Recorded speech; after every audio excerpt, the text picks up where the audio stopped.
कि आपको कब लगा कि आपने फाइनेंशियल फ्रीडम अचीव कर लिया है? मूल्यों के अंदर रहना वो ज़रूरी है, वो वैल्यू से कंप्रोमाइज़ नहीं है। जितना पैसा इंडिविजुअल इन्वेस्टर्स का म्यूचुअल फंड में लगा हुआ है, उससे ज़्यादा पैसा लोगों के पास कैश में पड़ा है। उसके बावजूद भी हम देखते हैं कि बहुत से निवेशक ऐसे हैं या बहुत से लोग ऐसे हैं, शायद वो निवेशक भी नहीं बने हैं। तो इसकी क्या वजह हो सकती है, ऐसे क्या कारण हो सकते हैं कि जो उन्हें रोकते हैं फाइनेंशियल मार्केट में आने से? सोने को आप हल्का सा फील कर सकते हैं मेरे ख्याल में। कहीं ना कहीं शायद वो जो स्टेटमेंट में पैसा होता है उसमें ऐसी फीलिंग नहीं आती, पर ये परिवर्तन हो रहा है। हम जानते हैं कि म्यूचुअल फंड्स में सॉल्यूशन है हर गोल के लिए। आप लोगों ने जो स्क्रूटनी कर करके इसके अंदर जो एक ट्रांसपेरेंसी बढ़ा दी है, उसका निवेशकों को आज बड़ा फायदा है। अगर 2014 में देखेंगे, 11 साल पहले तो 10 लाख करोड़ पहली बार हमने आंकड़ा पार किया था, और आज 75 लाख में तो 7.5 गुना करीब 11 साल में हो गया। मार्केट में गिरावट आती थी, इन्वेस्टर्स एसआईपी बंद कर देते थे, तो क्या थोड़ा डिसिप्लिन अवेयरनेस काफ़ी बढ़ गई है? ये ऑटो ड्राइवर की एक एसआईपी चल रही थी, या एक कहीं तबेले में एक एसआईपी चल रही थी, और आज उसका इतना वैल्यू हो गया, तो उससे एक विश्वास बढ़ रहा।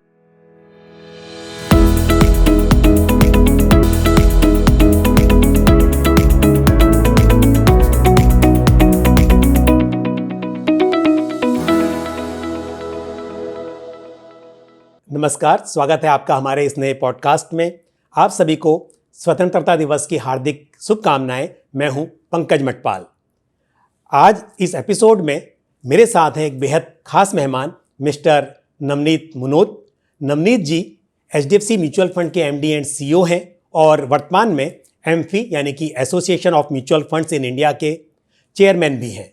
नवनीत जी को हाल ही में जी बिजनेस से सीईओ ऑफ द ईयर का गोल्ड अवार्ड मिला है म्यूचुअल फंड कैटेगरी में। तो आज नवनीत सर से हम समझेंगे कि फाइनेंशियल फ्रीडम के उनके लिए क्या मायने हैं और एक आम निवेशक किस तरह से फाइनेंशियल फ्रीडम अचीव कर सकता है। सर, बहुत बहुत स्वागत है आपका और बधाई आपको इस अवार्ड के लिए, और साथ ही इंडिपेंडेंस डे की आपको हार्दिक शुभकामनाएं। आपको भी स्वतंत्रता दिवस की बहुत बहुत शुभकामनाएं, हार्दिक शुभकामनाएं। आपके सभी दर्शकों को भी बहुत हार्दिक शुभकामनाएं और बधाई। और अवार्ड के लिए तो मैं यही कहूँगा, एमएफआरटी के इवेंट में जहाँ पर जी बिजनेस से अवार्ड दिया, कि ये तो जो ऑर्गेनाइजेशन की पेडिग्री और टीम को उसको जाता है, और हमारे सारे निवेशक, सारे पार्टनर्स, आई थिंक उनकी क्रेडिट है। सबका प्रेम है, सबका स्नेह है, तो सबका बहुत बहुत आभार। और कहीं न कहीं इन सब से आपको लगता है कि एक सेंस ऑफ रिस्पॉन्सिबिलिटी बढ़ गई है, क्योंकि आशाएँ ज़्यादा है, आकांक्षाएँ ज़्यादा है सबकी, तो कहीं न कहीं ऐसा लगता है कि आप पर एक उत्तरदायित्व भी बढ़ गया है। बिल्कुल सर, लेकिन आप बिल्कुल डिजर्व करते हैं, वेल डिजर्व अवार्ड है और मुझे खुशी हुई कि आपको ये अवार्ड मिला है। तो सर, इस मौके पर मेरा पहला सवाल आपसे यही है कि फाइनेंशियल फ्रीडम के आपके लिए क्या मायने हैं? अ, तो जैसे अगर हम बात करें हमारी राजनीतिक आज़ादी की, तो एक राष्ट्र में हमें बोलने की, हमें अपने नेताओं को चुनने की, बहुत चीज़ों की आज़ादी है। उसी तरह से अगर हम आर्थिक आज़ादी की बात करें, तो एक जीवन जिया जा सके जिसमें सुरक्षा हो, जिसमें आत्मविश्वास हो, जिसमें गरिमा हो, और आपके मूल्यों के साथ जीते हुए, जहाँ पर आपको आर्थिक कारणों से कहीं वंचित नहीं होना पड़े अपने सपनों को पूरा करने में, जहाँ पर आपके और आपके परिवार की सुरक्षा के लिए आपको कोई भी आर्थिक कारण एक कंस्ट्रेंट नहीं बने। मेरे ख्याल में वही स्वतंत्रता है। सर, लेकिन कई बार लोग समझते हैं कि अमीर होना फाइनेंशियल फ्रीडम है। तो क्या आप इस बात से सहमत हैं या फिर आपके विचार इस पर कुछ अलग हैं? अभी अलग-अलग परिभाषाएँ हैं। अमीर की कोई एक परिभाषा नहीं है। किसी एक व्यक्ति के लिए एक रकम शायद अमीर कहलाएगी, किसी दूसरे व्यक्ति के लिए उसकी 100 गुना रकम भी अमीर नहीं कहलाएगी, और किसी तीसरे व्यक्ति के लिए उसकी 10,000 गुना में भी लगेगा कि नहीं, अभी तो हम धनी नहीं बने हैं, धनाढ्य नहीं बने हैं। तो ये तो हर एक व्यक्ति पर निर्भर करता है। तो जैसा मैंने कहा कि जहाँ पर आपको एक सुरक्षा महसूस होती हो, जहाँ पर आपको एक गरिमा महसूस होती हो, जहाँ पर आपको एक आत्मविश्वास महसूस होता हो, मुझे लगता है वो धनी है। और भारत में एक अच्छा है कि क्योंकि अर्थव्यवस्था इतनी अच्छी कर रही है, बाज़ारों ने लंबे समय में आज हमारा 30-40 साल का तो हम इतिहास अभी का देख सकते हैं कि किस तरह से लोगों ने एक कंपाउंडिंग करी है अपने पैसों की। और तो जहाँ पर आप अब व्यवसाय में हैं, उद्यम में हैं, आपके कोई प्रोफ़ेशन में है, वहाँ तो आप अच्छा कर ही रहे हैं और आपके पैसों को भी आप अच्छा बढ़ा पा रहे हैं। तो यहाँ पर तो हर एक के लिए धनी बनने के बड़े मौके हैं। एक कहा गया है कि लंबे समय में आपके पास कितना धन होगा, ये इस पर निर्भर नहीं करता है कि आप कितना कमाते हैं। लंबे समय में आपके पास कितना धन होगा, ये इस पर नहीं निर्भर करता है कि आप कितना कमाते हैं, ये इस पर निर्भर करता है कि आपका पैसा कितना पैसा कमाता है। आप बिल्कुल कितना सही। पैसा कमाते हैं, वो ये नि निर्ध आई मीन निर्धारित वही करेगा कि आपके पास कितना धन बनेगा। सही बात है सर। धन तो उस पर निर्धारित करेगा कि आपका पैसा कितना पैसा कमा रहा है। कुछ सही कहा। सर आपने डेफिनेशन तो बहुत सही एक्सप्लेन की है। तो मेरा सवाल एक आपसे पर्सनल है कि आपको कब लगा कि आपने फाइनेंशियल फ्रीडम अचीव कर लिया है? पता नहीं, मुझे लगता है कि जैसा मैंने पहले कहा कि जब भी आपको एक ऐसा महसूस हुआ हम्म। कि मैं और मेरे परिवार को आर्थिक कारणों से कहीं परेशानी नहीं होगी। ओके। एक आप एक स्वतंत्रता का एक फीलिंग कर सकते हैं हम्म। कि हाँ, हम स्वतंत्र हैं अपने जीवन में, जो हम चुनना चाहे वो चुन सकते हैं, जो हम करना चाहे वो कर सकते हैं। हम्म। और एक ऐसा नहीं, बहुत ज़्यादा नहीं सोचना पड़े आपको ओके। कि ये कर सके कि नहीं कर सके। हम्म। मूल्यों के अंदर रहना वो ज़रूरी है, वो वैल्यू से कंप्रोमाइज़ नहीं है। बिकॉज़ आपकी नीड्स तो होती हैं, बट देन वांट्स तो अनलिमिटेड भी हो सकती है। करेक्ट। वो अनलिमिटेड अगर नहीं हो, बट हम्म। अगर रीज़नेबल हो, एक अच्छा जीवन जिया जा सके तो समाज के मतलब अंदर, वो परिवार के अंदर, तो वो एक आपको लगता है कि हाँ, अभी स्वतंत्रता आ गई है। Wonderful sir. सर एक आपने कुछ साल पहले आई थिंक 2021 में कैंपेन स्टार्ट की थी, बर्नी से आज़ादी, हाँ, बिल्कुल, बिल्कुल। जिसका मकसद था कि घर में पैसा स्टोर करने की बजाय वो फाइनेंशियल सिस्टम में आए और वो पैसा बढ़े। तो क्या वो जो संदेश था, वो मैसेज था, वो सही से पहुंचा? और क्या ऐसा लगता है कि अब काफ़ी हद तक जो निवेशकों का पैसा है वो अब फाइनेंशियल सिस्टम में आता है, लोगों ने इस संदेश को सही से समझा? तो उसमें क्या आपका एक्सपीरियंस रहा? नहीं, सो पंकज जी, जब पूरा राष्ट्र आज़ादी के अमृत महोत्सव को मना रहे थे हम्म। और प्रधानमंत्री ने भी कहा कि अगले 25 वर्षों का ये अमृत काल है और इसमें हमें विकसित भारत बनना है। हम्म। पूरे राष्ट्र में हर एक को बहुत ही आशाएं हैं, बहुत आकांक्षाएं अगले 25 वर्ष से। तो हमारा ऐसा था कि आज भी करोड़ों महिलाएं अपने पैसे को, और वो तो एक मेटाफर था, बरनी में रखो, चाहे आप गद्दे के नीचे मतलब रखो, घर में चाहे रखा हुआ है अलमारी में पैसा। रखो, घर पे पैसा रखा हुआ है। और उस समय हमने एक डेटा देखा था पंकज जी, कि जितना पैसा इंडिविजुअल इन्वेस्टर्स का म्यूचुअल फंड में लगा हुआ है, जितना पैसा इंडिविजुअल इन्वेस्टर्स का म्यूचुअल फंड में लगा हुआ है, उससे ज़्यादा पैसा लोगों के पास कैश में पड़ा है। घर पे कैश में पड़ा है, चाहे वॉलेट में पड़ा हो, चाहे अलमारी में पड़ा हो। और आज के ज़माने में जब यूपीआई आ गया, आज तो भारत विकसित राष्ट्र के अंदर है, अगर जहाँ तक अगर हम डिजिटल फाइनेंस की बात करें तो आपको इतना पैसा अपने घर पर क्यों रखना है? जब आप उसे अच्छी तरह से बाज़ार में लगा सकते हैं, जब आप अच्छी तरह से एक म्यूचुअल फंड के ज़रिए उसको निवेश कर सकते हैं, उसमें एक आय मिल सकती है अगर फिक्स इनकम में करें तो, या अगर आप लंबे समय के लिए उसको बढ़ाना है, तो इक्विटी फंड्स में कर सकते हैं और छोटी अमाउंट से भी कर सकते हैं। पहले ऐसा था कि भैया 100-200 500 रुपए उसको तो मैं कहाँ लगाऊँ? लेकिन आप देखोगे म्यूचुअल फंड्स में पिछले कई वर्षों में हमने बहुत मेहनत करी है। हमारा तो एचडीएफसी म्यूचुअल फंड में आप 100 रुपए महीने से शुरुआत कर सकते हैं एसआईपी की, 100 रुपए महीने से। बिल्कुल, माइक्रो कुछ एसआईपी वर्ष पूर्व बिल्कुल। में, हाँ। और अभी इंडस्ट्री ने भी हमारी तरुण यो अपना ये छोटी एसआईपी चालू करी, उसमें 250 रुपए की एसआईपी आप कर सकते हैं। तो छोटे अमाउंट से भी शुरू हो सकती है। तो 2 चीज़ है, एक तो ये नहीं सोचना है कि भाई इतने छोटे रकम को मैं कहाँ लगाऊँ, बिल्कुल। और दूसरा ये नहीं होना चाहिए कि यार ये छोटी सी रकम से क्या बनेगा, क्योंकि छोटा-छोटे बूँद-बूँद से घड़ा भरता है। वैसे ही आप जब अपने कलश में 1-1 2-2 रुपए के सिक्के डालते रहते हैं, 5-10 रुपए के सिक्के डालते रहते हैं, कई एक समय आता है कलश भर जाता है। बिल्कुल। तो वैसा ही यहाँ भी है, धीरे-धीरे उस कलश को भरते रहिए।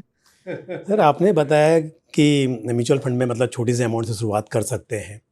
उसके बावजूद भी हम देखते हैं कि बहुत से निवेशक ऐसे हैं, या बहुत से मतलब लोग ऐसे हैं, शायद वो निवेशक भी नहीं बने हैं, या उनका पैसा फिजिकल एसेट में है या बैंक डिपॉजिट में रखा हुआ है, जो मतलब एक पार्टिसिपेट नहीं कर रहा है ग्रोथ में इस तरह से। तो इसकी क्या वजह हो सकती है, ऐसे क्या कारण हो सकते हैं कि जो उन्हें रोकते हैं फाइनेंशियल मार्केट में आने से? कई कई कारण है पंकज जी। पहली बात तो बहुत लोग बढ़े हैं, जागरूकता बढ़ी है, लोगों में सोच बदली है, लोगों में एक ये तो एक महसूस हो गया है कि नहीं, पैसे को बराबर निवेश करके हम उसको अच्छे से बढ़ा सकते हैं। इसी वजह से हम देख रहे हैं कि एसआईपी का अमाउंट बढ़ गया, नंबर ऑफ इन्वेस्टर्स बढ़ गए, नंबर ऑफ फॉलियोज बढ़ गए, म्यूचुअल फंड जिसको हम बी30 टाउन कहते हैं, बियॉन्ड टॉप 30 टाउन्स में जिस तरह से प्रसार हो रहा है, तो उससे एक जागरूकता तो बहुत बढ़ गई है और पार्टिसिपेशन भी बढ़ गया है, लेकिन बहुत आगे जाना है। तो आपने सही बोला कि आज भी मेरे को लगता है कि आज हज़ारों वर्षों की जो एक मानसिकता है, हज़ारों वर्षों की एक जो एक मैं कहूँगा कि एक सांस्कृतिक कारण है कि आप ज़मीन को एक फ़ील कर सकते हैं, आप एक मकान को एक फ़ील कर सकते हैं, प्लॉट को एक फ़ील कर सकते हैं, सोने को आप हल्का-सा फ़ील कर सकते हैं मेरे ख़्याल में। कहीं न कहीं शायद वो जो स्टेटमेंट में पैसा होता है उसमें ऐसी फ़ीलिंग नहीं आती, पर ये परिवर्तन हो रहा है। पर्टिकुलरली अगर आप देखोगे नई जनरेशन है, तो उनमें तो आप देखोगे एक बहुत बड़ा परिवर्तन है। उनको लग रहा है कि नहीं, मेरे पास समय है, मैं तो आज 25 साल की उम्र है, 30 साल की उम्र है, अब कमाना चालू किया, 30-40 सालों तक निवेश करूँगा तो एक बहुत बड़ी रकम बनाई जा सकती है। महिलाओं में हम परिवर्तन देख रहे हैं, जो हमने बढ़नी से आज़ादी की बात करी, तो हमें बड़ी एक प्रसन्नता होती है कि पिछले 2-3 वर्षों में महिलाओं का पार्टिसिपेशन बहुत बढ़ा है। तो एक जागरूकता बढ़ रही है, लेकिन आपकी बात बिल्कुल सही है, अब बहुत आगे जाना है। अभी भी वहाँ नहीं है देश, पार्टिसिपेशन म्यूचुअल फंड जहाँ होना चाहिए। तो हम 10 लाख करोड़ थे 2014 में, आज 75 लाख करोड़ की इंडस्ट्री हो गई है, लेकिन यहाँ से अभी ये बहुत आगे जा सकती है। सर, आपका फाइनेंशियल सर्विस इंडस्ट्री में कहें या स्पेशली एएमसी की बात करें तो बहुत बड़ा एक्सपीरियंस है, और साथ ही आप जो नई जनरेशन है उनसे भी वेल कनेक्टेड हैं, तो आप समझते हैं कि आज जो हम जेंजी की बात करें उन्हें क्या चाहिए, और साथ में जो आपका एक लंबा एक्सपीरियंस है। जैसे हम बात कर रहे हैं कि अभी बहुत से लोग ऐसे हैं जो कि फाइनेंशियल मार्केट में नहीं आ रहे हैं, फिजिकल एसेट्स में ही पैसा रखते हैं। तो ऐसा क्या मिसकंसेप्शन है आपको लगता है जो आप चाहते हैं ऐसा कि इमीडिएटली ख़त्म हो जाना चाहिए?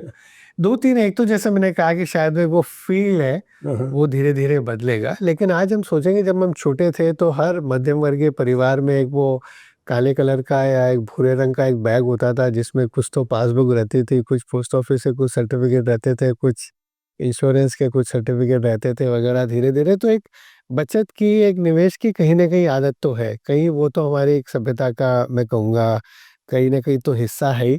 लेकिन जिस तरह से म्यूचुअल फंड इंडस्ट्री ने एक्सेसिबिलिटी हो, चाहे जिस तरह की ट्रांसपेरेंसी है, जिस तरह के रिटर्न्स भी दिए हैं पिछले 25 से साल में, तो एक मुझे कहूँगा कि विश्वास बढ़ना चाहिए, और यही कारण है कि विश्वास बढ़ रहा है।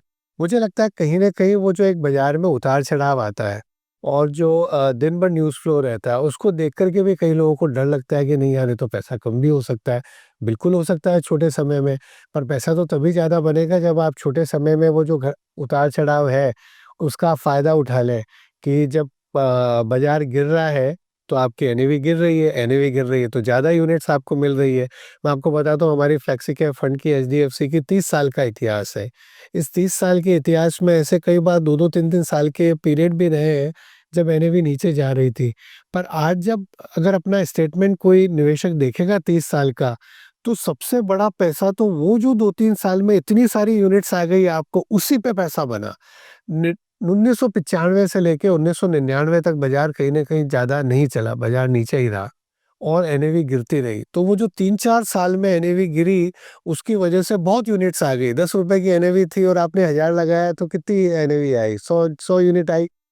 और जब एनएवी अगर 7 हो गई तो आपको ज़्यादा यूनिट आ गई, 30%। वो यूनिट्स की वैल्यू आज ज़बरदस्त हो गई जब 2000 के ऊपर की एनएवी चली गई। ये कहीं न कहीं समझना कि जब आप, और अभी क्या हो गया, पहले तो वो स्टेटमेंट था महीने 2 महीने में, 6 महीने में एक बार देख लिया। अब तो आपको मोबाइल फ़ोन पर एनएवी दिख रही है रोज़, तो आप कहीं न कहीं घबरा जाते हो उसको देख के। तो वो अगर जितना इतिहास पढ़ेंगे, उतना ही मुझे लगता है कि विश्वास बढ़ता बढ़ेगा। रहेगा। इसलिए कहा जाता है ना, जब मार्केट नीचे होता है यूनिट्स बढ़ती हैं, मार्केट ऊपर बिल्कुल। होता है तो प्राइस बढ़ता है ना? तो दोनों के अपने बेनिफिट्स बिल्कुल, हैं, बिल्कुल। प्रोवाइडेड आप लॉन्ग टर्म तक टिके बिल्कुल, रहें। बिल्कुल, बिल्कुल। सर पर ये एक्सपेक्टेशन नहीं करें कि हर 6 महीने, साल भर में अरे यार मैंने इतनी एसआईपी करी, मेरी वैल्यू बढ़ गई। बढ़ेगी, भारत में तो over a period of time economy की ग्रोथ होएगी, कॉर्पोरेट्स के मुनाफे बढ़ेंगे, बाज़ार में आपको बढ़ोतरी दिखेगी। पर अगर कोई ऐसा समय आए जब बाजार में बहुत वॉलेटिलिटी रहे और बाजार अगर नहीं चले तो आपके लिए अच्छा है। लंबे समय का जो निवेशक है उसके लिए तो बहुत अच्छा है। Right sir. Sir, financial planning की कितनी इम्पोर्टेंस है फाइनेंशियल फ्रीडम अचीव करने में, मैं इसलिए पूछ रहा हूँ क्योंकि कई बार इन्वेस्टर्स फाइनेंशियल प्लानिंग को इन्वेस्टमेंट ही समझते हैं, क्योंकि मैंने सीएपी सर्टिफिकेशन प्रोग्राम किया और हमारा तो घर पार्ट ऑफ सिलेबस था ये, और एक एक्सपीरियंस के हिसाब से। बट फिर भी आम निवेशक कई बार यही समझते हैं कि फाइनेंशियल प्लानिंग की बात होती है तो इन्वेस्टमेंट प्लानिंग ताकि सीमित समझते हैं इसे। तो आप इसे कैसे देखते हैं, कैसे इसे एक्सप्लेन कर सकते हैं कि फाइनेंशियल प्लानिंग क्यों जरूरी है फाइनेंशियल फ्रीडम अचीव करने के लिए? नहीं, ये बहुत ही अच्छी बात पूछी पंकज जी, और आप तो बहुत काम कर रहे हैं इस पर। फाइनेंशियल प्लानिंग बहुत ज़रूरी है कि आप किसके लिए निवेश करें, आपकी आय कितनी है, आपके खर्चे कितने हैं, आप कितना बचा पाएंगे, कितने समय के लिए आप वो बचा पाएंगे, क्या आपके गोल्स हैं, आप बच्चों की पढ़ाई के लिए कर रहे हैं, अपने रिटायरमेंट के लिए कर रहे हैं, कुछ वर्षों बाद आपको मकान खरीदना है उसके लिए निवेश कर रहे हैं, या आपको आय चाहिए, आपकी एक उम्र है, आप रिटायरमेंट की तरफ आ रहे हैं और आपको एक रेगुलर इनकम चाहिए उसके लिए निवेश करें। तो एक पूरा अपना, जिसे मैं कहूँ कि एक अपनी P&L बना लिया, एक अपना बैलेंस शीट बना लिया, एक अपना क्या मेरी इनकम है, कितनी मेरे को सेविंग करनी है, क्या गोल के लिए करना है, उसके हिसाब से फिर आपने बराबर एसेट एलोकेशन कर दिया कि भाई इतना पैसा मेरा एक इमरजेंसी के लिए इस तरह से निकाल देना है, इतनी मेरे को आय चाहिए, उसके लिए मेरे को ये फिक्स इनकम फंड चाहिए, और ये मेरा इक्विटी का ऐसा है कि जो मुझे लंबे समय के लिए मेरे को वेल्थ क्रिएशन करना है। वो एक बराबर कर लेना, और इसमें एक एडवाइज़र की, इसमें एक डिस्ट्रीब्यूटर की बहुत ज़्यादा मैं कहूँगा महत्ता है, बहुत इम्पोर्टेंस है, बहुत ज़रूरत है। और मैं तो सब लोगों को यही कहता हूँ कि हमेशा एक अच्छा सलाहकार आप रखिए और उससे आप बराबर समझिए। जब हमें कोई बीमारी होती है तो हम डॉक्टर के पास जाते हैं, तो ऐसी चीज़ है क्योंकि वो आपके फिज़िकल बॉडी को, आपके पूरी स्थिति को बराबर समझते हैं और उसके हिसाब से आपको बताते हैं कि आपको दवाई लेनी है या बिल्कुल नहीं सर। लेनी है। वो वही स्थिति यहाँ भी है। सर, म्यूचुअल फंड कितना हेल्पफुल हो सकता है इस फाइनेंशियल फ्रीडम को अचीव करने में, क्योंकि मल्टीपल चॉइसेस हैं, जैसा अभी बात आप बता रहे थे कि अलग अलग गोल्स के लिए अलग समय हो सकता है, रिस्क एपेटाइट अलग हो सकता है, और हम जानते हैं कि म्यूचुअल फंड्स में सॉल्यूशन है हर गोल के लिए। बिल्कुल। तो इसमें म्यूचुअल फंड कितना हेल्पफुल साबित हो नहीं, सकता बिल्कुल हो है? सकता है। जैसे मैंने कहा कि भई आपको थोड़ा इमरजेंसी फंड की भी अगले 3-6 महीने में कभी भी मुझे पैसे चाहिए रखने हैं, तो एक लिक्विड फंड है या कोई मनी मार्केट फंड है 6 महीने, साल भर के लिए वगैरह, तो आपका उसके लिए फंड है। आपको एक रेगुलर इनकम चाहिए कि मुझे, जिसको हम आईडीसीडब्ल्यू कहते हैं, कि जिसके ज़रिए आप पैसा वापस लें, या एसडब्ल्यूपी सिस्टमैटिक कर विथड्रॉवल, लें। हाँ, एग्ज़ैक्टली, वो और ज़्यादा एफ़िशिएंट है। एसडब्ल्यूपी कर लें, सिस्टमैटिक विथड्रॉवल प्लान। मेरे को हर महीने छोटी-छोटी रकम एक लगानी है जो इक्विटी फंड्स में जाए और आगे जा कर के वो वेल्थ क्रिएट करे, तो वो भी है। तो हर तरह के सॉल्यूशन आपको मिल जाएँगे म्यूचुअल फंड्स में। एक्सेसिबिलिटी बहुत अच्छी है। आप आराम से एक्सेस कर सकते हैं। एक बार आपने केवाईसी करा दी, और अब तो धीरे-धीरे डिजिटलाइज़ेशन की वजह से बहुत आसान हो गया है। डाइवर्सिफ़िकेशन का एक फ़ायदा मिलता है। कहीं जब आप खुद का अगर एक पोर्टफ़ोलियो, आजकल तो कई लोग हैं जो कोशिश करते हैं कि हम खुद ही निवेश कर लें, म्यूचुअल फंड की क्या ज़रूरत है।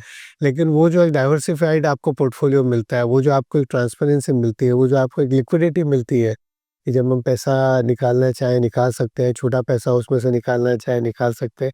तो आपको जो भी फ्लेक्सिबिलिटी चाहिए, जो भी आपको कन्वीनियंस चाहिए, जो एक डाइवर्सिफ़िकेशन चाहिए, एक प्रोफ़ेशनल फंड मैनेजमेंट का जो एक आपको एडवांटेज मिलता है म्यूचुअल फंड्स का, और हमारे रेगुलेटर्स की वजह से, हमारी इंडस्ट्री के प्रयासों की वजह से, इंडस्ट्री के सभी प्लेयर्स के प्रयासों की वजह से, और आप लोग जो स्क्रूटनी करते हो हमारी, हर महीने, हर दिन, हमारी तो एनीवेज़ हर रोज़ रात को वेबसाइट पर आ जाती है, हर महीने में पूरा पोर्टफ़ोलियो बाहर आ जाता है, सारे आंकड़े बाहर आ जाते हैं फैक्ट शीट में। आप लोगों ने जो स्क्रूटनी कर के इसके अंदर जो एक ट्रांसपेरेंसी बढ़ा दी है, बिल्कुल उसका सर। निवेशकों को आज बड़ा फ़ायदा है। नहीं, ट्रांसपेरेंसी तो बिल्कुल सर जो आपने कहा, देखिए दोनों तरफ से है, इन्वेस्टर की क्या उम्मीदें हैं और किस तरह से fund houses as a industry उस बात को देख रही है ना? तो ये बहुत ही बड़ा इसका फ़ायदा भी मिला है। हमने अभी जो नंबर देखे तो म्यूचुअल फंड इंडस्ट्री का जो एयूएम है वो 75 लाख करोड़ क्रॉस हो गया, और हम अगर बात करें 2015 की, 10 साल पहले, जो करीब 13 लाख करोड़ के आसपास था, तो यानी कि करीब करीब 6 टाइम्स वो 7 बढ़ गुना गया, करीब हो गया। हाँ, है अगर ना? 2014 में देखेंगे 11 साल पहले तो 10 लाख करोड़ पहली बार बिल्कुल, हमने आंकड़ा पार किया था और आज 75 लाख में तो 7.5 गुना करीब 11 साल में हो गया। बिल्कुल। तो इसके पीछे क्या मुख्य कारण रहे होंगे?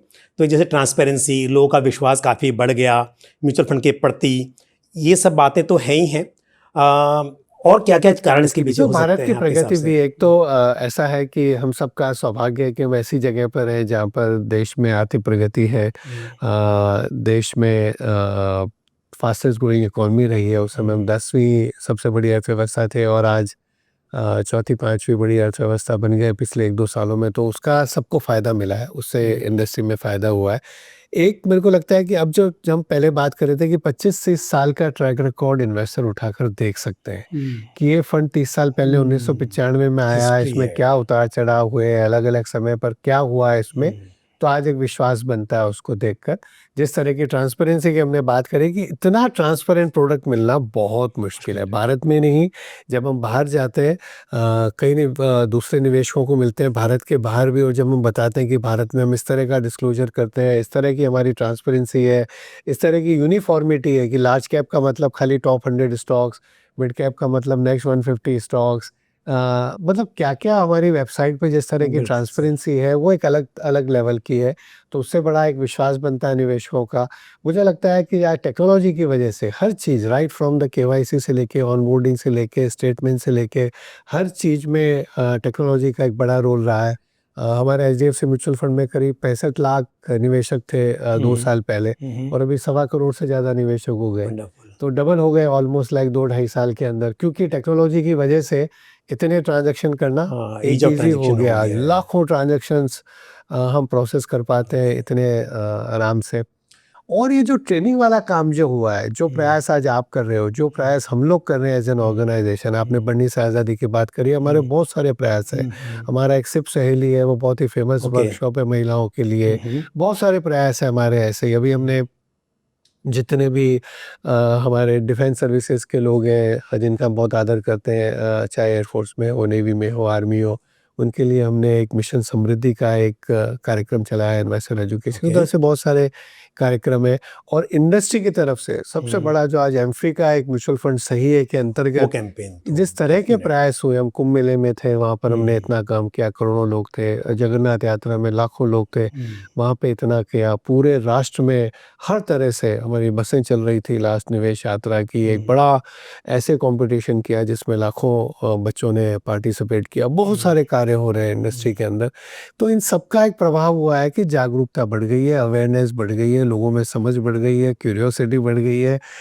मैं जब ये अपना बैच से घूमता हूँ, कहीं न कहीं हर जगह पर लोग रोक लेते हैं, पूछ लेते हैं, अच्छा आप म्यूचुअल फंड से हैं, कहाँ पैसा लगाना अच्छा चाहिए, आप बाहर कैसे? भी जाते हैं तो लगा के कहीं पे रखते भी, हैं। और कहीं पे एयरपोर्ट पे लोग रोक लेते हैं, वंडरफुल। कहीं होटल पे रोक लेते हैं, रेलवे स्टेशन पे लोग रोक लेते हैं और पूछने लग जाते हैं, तो कहीं न कहीं अवेयरनेस बढ़ गई है। नहीं sir, definitely HDFC mutual fund की तरफ से जो आपके प्रयास हैं, क्योंकि मुझे जानकारी है काफ़ी चीज़ें, आप ग्राउंड इवेंट्स भी काफ़ी करते हैं इस तरह के, और प्लस डिजिटल माध्यम से भी करते हैं, और प्लस जैसे आपने कहा कि म्यूचुअल फंड सही है कैंपेन हो या फिर इस तरह के जो भी एमपी के प्रयास हैं, वो डेफ़िनेटली बहुत फ़ायदेमंद साबित हुए हैं। और इसी का असर देखा हमने कि जब मार्केट में थोड़ा-सा मतलब मंदी देखिए पिछले कंपैरेटिवली। महीने का देख लीजिए आप, जुलाई का ऑल टाइम हाई की 28,464 करोड़ की एसआईपी हाँ, करोड़ों निवेशकों ने दिए जब जुलाई में बाजार खराब था।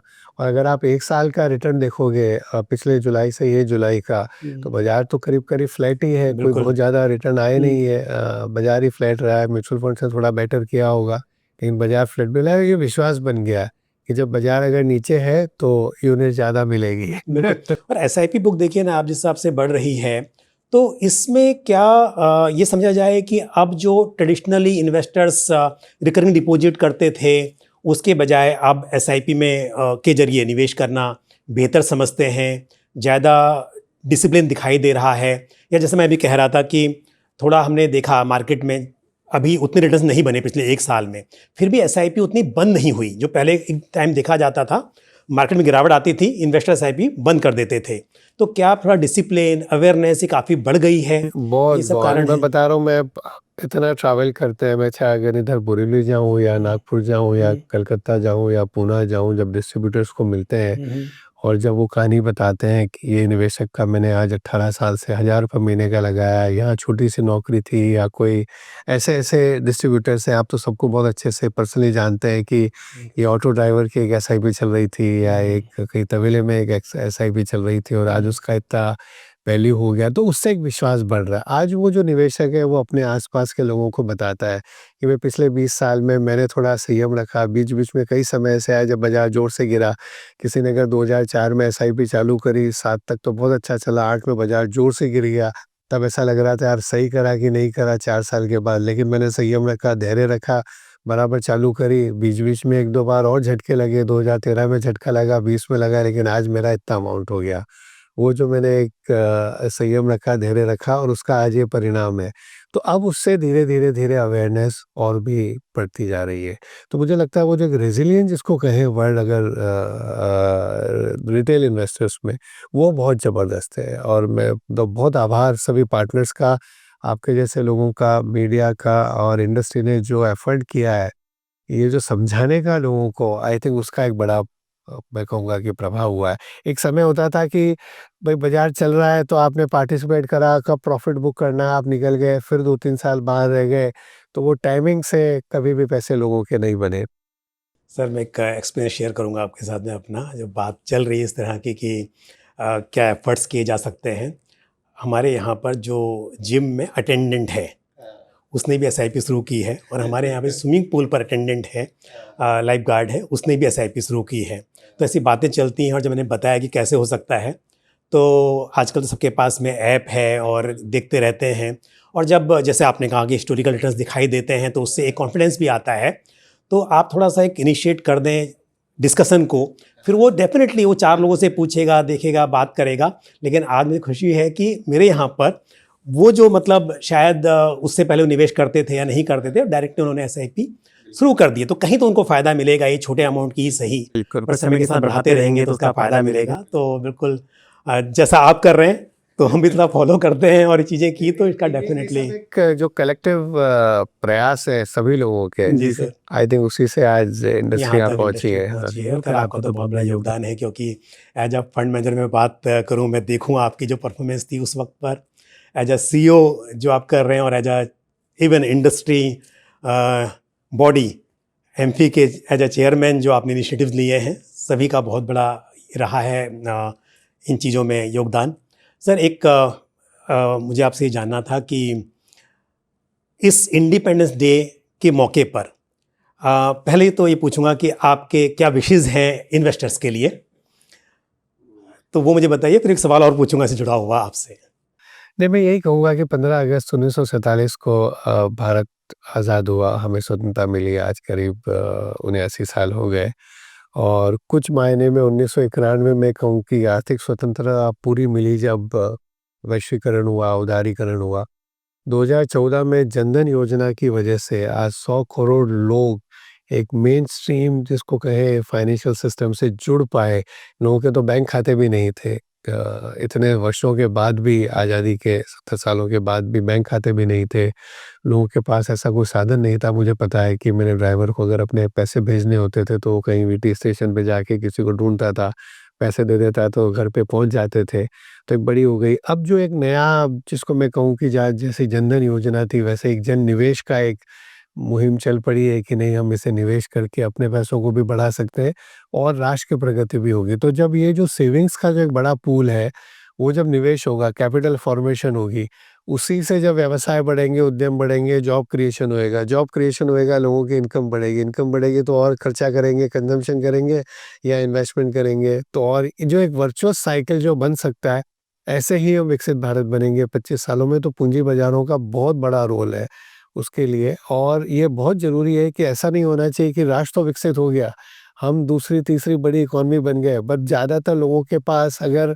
अपनी फाइनेंशियल सिक्योरिटी नहीं है, तो फिर आज़ादी क्या मिली, विकसित भारत कैसे बना?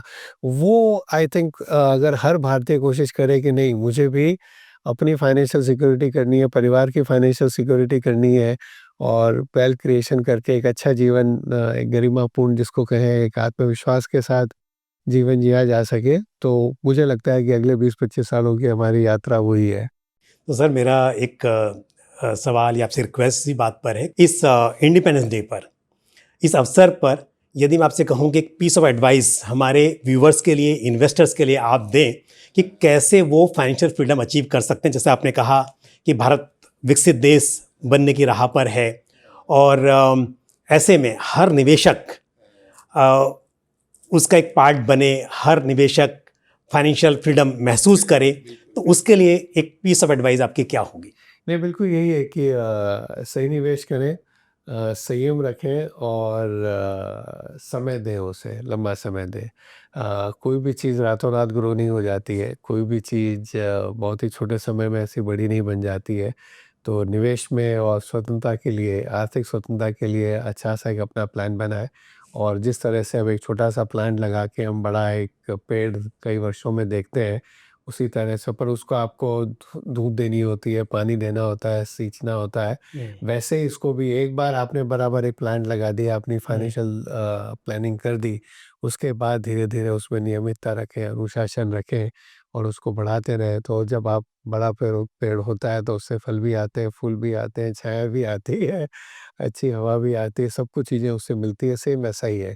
एक बार आपने जब अपना वो गोल अचीव कर लिया और तो उसके बाद में आप जैसा मैंने पहले आई थिंक यही कुछ शब्द प्रयोग किए थे कि एक गरिमापूर्ण जीवन है, एक आत्मविश्वास वाला जीवन है, एक सुरक्षित जीवन जो आप एक महसूस करते हैं। एक और चीज़ है कि हमारी संस्कृति में पहले ऐसा था कि मुझे अपने बच्चों में निवेश करना है, बच्चे मेरा ध्यान रखेंगे। पर तब बहुत सारे बच्चे थे परिवार में, तो कोई न कोई 3, 4, 5 बच्चों में कोई तो आपका ध्यान रख रहा था। अब तो वो तो बहुत कम हो गए और बच्चे अपनी कहीं न कहीं हो सकता है आपके पास रहे, नहीं रहे, वो उनका जॉब कहीं और है, उनका व्यवसाय कहीं और है, कहीं रह रहे हैं। तो ये जो स्वतंत्रता आपको यहाँ से मिलेगी, वो बहुत इम्पोर्टेंट है। इसकी इम्पोर्टेंस समय के परिवर्तन के साथ बहुत ज़्यादा बढ़ गई है। कुछ लोग इसको समझ पा रहे हैं, कुछ लोग इसको पूरा नहीं समझ पा रहे हैं। जो मेरे से पहले वाली जनरेशन थी, उनका ऐसा ही था कि यार अभी बच्चे ध्यान रखेंगे ना बुढ़ापे में। सही अभी बात है। पता नहीं है, तो बुढ़ापा बढ़ गया है बहुत। पहले अगर 60-70 साल की उम्र की भाई अच्छी उम्र आ गई, अभी तो 80-90 साल की उम्र भी ऐसी लगती है कि नहीं यार थोड़ा और समय निकल सकता सही था। बात है। और जैसे-जैसे मेडिकल साइंस में परिवर्तन हो रहे हैं, तो जो भारत जब आज़ाद हुआ तब तो बिल्कुल। 35-36 साल की लाइफ एक्सपेक्टेंसी थी। आज वो 70 के ऊपर चली गई। ये हमारे जीवन में बढ़ेगी। हो सकता है जाके वो तो 90-100 चली जाएगी। तो सही। कितने समय तक आपको वो पैसा चाहिएगा, तो वो समझ पाना बहुत ज़्यादा ज़रूरी है कि सर, उस समय भी आप स्वतंत्रता महसूस करें, आप किसी पर निर्भरता ना महसूस नहीं करें। करें। सर आपकी बात से एक बात याद आ रही है मुझे। आपने कहा कि पहले बच्चे ज़्यादा होते थे और लोग समझते थे उनमें निवेश कर रहे हैं सो दैट बुढ़ापे में वो हमारे काम आएँगे। तो आज बच्चे कम है, 1 या 2 बच्चे होते हैं परिवार में। तो म्यूचुअल फंड को एक बच्चा मान लीजिए, उसमें एसआईपी कीजिए, तो शायद वो जो पैसा बढ़ेगा, वो आपके काम ज़रूर आएगा बुढ़ापे में। शायद बच्चे की और पर उस पर डिपेंड आपकी होने की। पूरी चलेगी, क्योंकि वो उसपे सिग्नेचर आपका है। बिल्कुल, तो वो जो बच्चा है आपका जो एसआईपी कर रहे वो हैं। वो वो वो आपके हमेशा काम आएगा और वो आपके अनुसार ही चलेगा। दूसरा बच्चा आपकी सुने नहीं सुने, हालाँकि भारत के हमारे परिवार के बिल्कुल, मूल्य हैं, बिल्कुल, अच्छी एक संस्कृति और बिल्कुल, सभ्यता रही है, ज़रूर रखेंगे, हमेशा बिल्कुल। हज़ारों सालों से रखा है और बच्चों ने रखेगा। पर ये वाला बच्चा ऐसा है जो बिल्कुल आपके कैबिन में रहेगा। तो एक इस इंडिपेंडेंस डे के अवसर मुझे लगता है ये भी एक सीख है कि म्यूचुअल फंड को एक बच्चा मानिए और उसमें आप निवेश कीजिए, वो आपके ज़रूर काम आएगा। सर हमने बात की बहुत सी ट्रांसपेरेंसी के बारे में और जो रेगुलेटर की तरफ से, एमपी की तरफ से काफ़ी इनिशिएटिव लिए गए, उससे इन्वेस्टर्स का भरोसा और बढ़ा। इसी में एक हाल ही में जो म्यूचुअल फंड का जो नोमेनक्लेचर है, मतलब पहले जैसे कि स्कीम का नाम जो था उससे कुछ स्कीम्स में ये बात नहीं मालूम चलती थी वो क्या कैटेगरी है। तो जैसे इमर्जिंग बिजनेस या इमर्जिंग ब्लू चिप या ब्लू चिप फंड, तो अभी लार्ज कैप है तो large cap fund, mid cap है तो मिड कैप, स्मॉल कैप है तो स्मॉल कैप। तो इसके बारे में मतलब क्या सच में इससे और फ़ायदा मिलेगा, इन्वेस्टर्स का भरोसा या उनको समझने में आसानी होगी, ये कितना सही रहेगा? ये एक यात्रा रही है, सेबी के साथ हम बहुत क्लोज़ली कार्य करते हैं और उनका एक बहुत बड़ा योगदान रहा है ये इन्वेस्टर प्रोटेक्शन के लिए, इन्वेस्टर्स में ट्रांसपेरेंसी रहे, जागरूकता रहे और जो हम कह रहे हैं और जो हम कर रहे हैं, उसमें पूरी क्या कहूँ एक तरह से बिल्कुल। ट्रांसपेरेंसी रहनी चाहिए। करेक्ट। तो जैसा आपने बताया फंड्स के नाम है, 2018 के आसपास जब क्लासिफिकेशन हुआ, तो पूरे विश्व में मेरे ख्याल में भारत में रेगुलेटर सबसे पहले होंगे, जहाँ पर इतनी ट्रांसपेरेंसी हमारे यहाँ है कि भई आप एक फंड हाउस एक लार्ज कैप फंड कर सकता है, एक मिड कैप फंड कर सकता है, एक स्मॉल कैप कर सकता है, एक ऐसा फंड कर सकता है। लार्ज कैप ये है, मिड कैप ये है, स्मॉल कैप ये है। जब हम अपनी परफॉर्मेंस दिखाते हैं, तो आपको ये बेंचमार्क के साथ में इस तरह से 1 साल, 3 साल, 5 साल सिंस इंसेप्शन इसी तरह से आप दिखाओगे। उसमें दूसरा इंडेक्स इस तरह से दिखाओगे, टोटल रिटर्न इंडेक्स दिखाओगे, जहाँ पर कंपनियों ने जो डिविडेंड दिया है, वो भी ऐड हो रहा है, बिल्कुल। ताकि आप बराबर कंपैरिज़न कर सकें। फैक्ट शीट आप उठाकर देखेंगे, तो आपको इतनी ट्रांसपेरेंसी दिखेगी कि एक फंड मैनेजर एक फंड मैनेज कर रहा है, लेकिन बाकी के ऐसा तो नहीं कि फंड हाउस खाली एक ही फंड का रिटर्न दिखा रहा है, बाकी के अगर 2 फंड और हैं, तो उनका भी परफॉर्मेंस कैसा है, हर कंपैरिज़न एक निवेशक अच्छे से कर सके। तो ये एक जर्नी है, और जहाँ पर अगर थोड़ा-सा भी लगता है कि नहीं यहाँ ट्रांसपेरेंसी और बढ़ सकती है, यहाँ पे ट्रांसपेरेंसी को और हम कहीं न कहीं अगले लेवल पर लेकर जा सकते हैं, तो ये जर्नी रही है। तो रिसेंटली जैसे आपने कहा, कुछ-कुछ फंड क्लासिफिकेशन होने के बाद भी ऐसे थे कि जहीं पर जैसे हमारे यहाँ था एचडीएफसी टॉप 100, किसी का नाम था ब्लू चिप वगैरह, तो इन्वेस्टर को समझे नहीं कि भाई टॉप 100 और ब्लू चिप में कोई फ़र्क तो नहीं है। तो भाई सेबी ने कहा, हमने भी सबको एमएफआई में बात करी और समझाया कि नहीं भाई इसका नाम लार्ज कैप कर देते हैं। तो हर आदमी को पता है कि लार्ज कैप का मतलब टॉप 100 स्टॉक्स में पैसा लगा रहे हैं, और ये लार्ज कैप फंड है।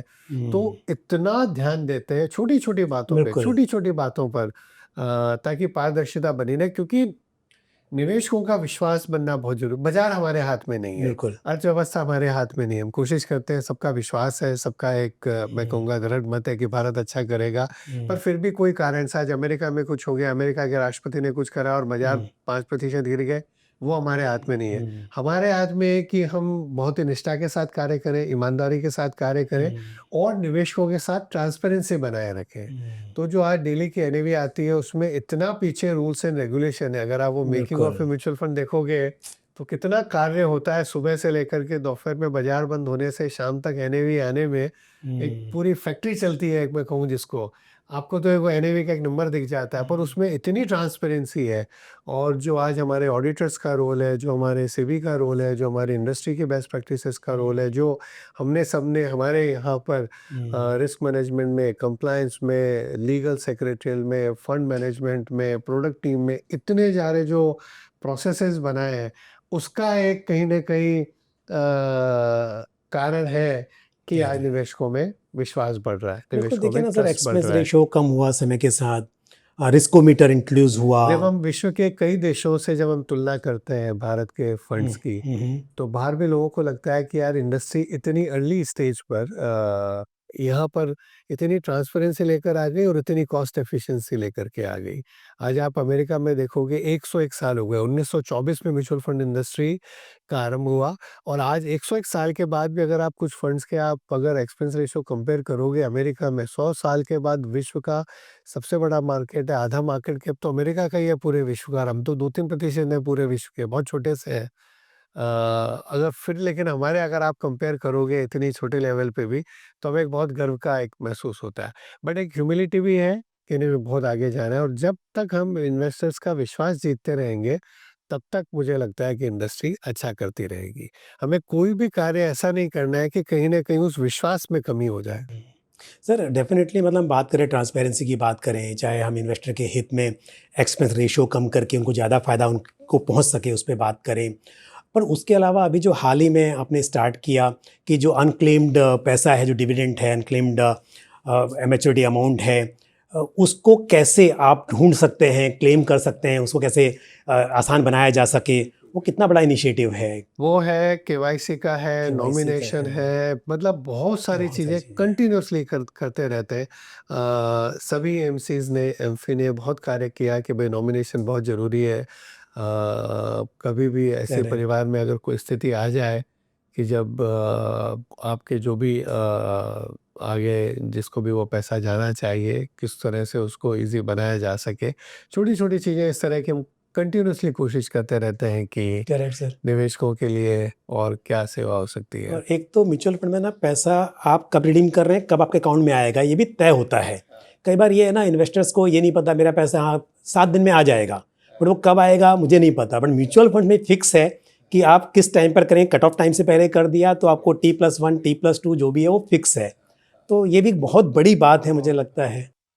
तो हम जब भी कंपेयर करते हैं दूसरी फाइनेंशियल सर्विसेज से हम कंपेयर करते हैं विश्व के दूसरे मार्केट के कंपैरिजन में, तो मुझे लगता है कि सेबी के प्रयासों से, हमारी इंडस्ट्री के प्रयासों से और जो प्लेयर्स हैं हमारे जैसे जो कई दशकों से लगे हुए हैं कि ट्रांसपेरेंसी और कई आप देखोगे प्रैक्टिसेस इंडस्ट्री में ऐसी भी रही है जहाँ पर सेबी के रेगुलेशन से भी ज़्यादा, जब मैं मुझे पता है जब शुरू-शुरू में मैंने चालू किया होगा 25-30 साल पहले, जब शायद ऐसा था कि रेगुलेटरी रिक्वायरमेंट जहाँ तक मुझे याद है कि थी कि क्वार्टरली फैक्ट शीट में ये होना चाहिए। बट फंड हाउसेस ने मंथली फैक्ट शीट वैसे ही चालू कर दी और कई ऐसी प्रैक्टिसेस रही हैं कि और भी ज़्यादा ट्रांसपेरेंसी कैसे बन सके। Sir thank you very much, आपने समय निकाला, बहुत सी इंपॉर्टेंट बातें बताई। आपसे तो खैर बात करना हमेशा ऑन द कैमरा और ऑफ द कैमरा हमेशा अच्छा ही लगता है। बहुत बहुत धन्यवाद आपका। बहुत बहुत धन्यवाद पंकज जी और वापस पुनः आप सबको स्वतंत्रता दिवस की बहुत बहुत शुभकामनाएं। Thank you very much. तो आज नवनीत सर ने हमारे साथ इस चर्चा में भाग लिया और उनके लिए फाइनेंशियल फ्रीडम के क्या मायने हैं और एक आम निवेशक किस तरह से फाइनेंशियल फ्रीडम अचीव कर सकता है, उस पर उन्होंने विस्तार से चर्चा की। मुझे उम्मीद है ये जानकारी आपको पसंद आई होगी। आपका कोई भी सवाल या सुझाव हो तो आप कमेंट बॉक्स में पोस्ट कर सकते हैं। आज के लिए बस इतना ही। आपको एक बार फिर से स्वतंत्रता दिवस की हार्दिक शुभकामनाएं। धन्यवाद।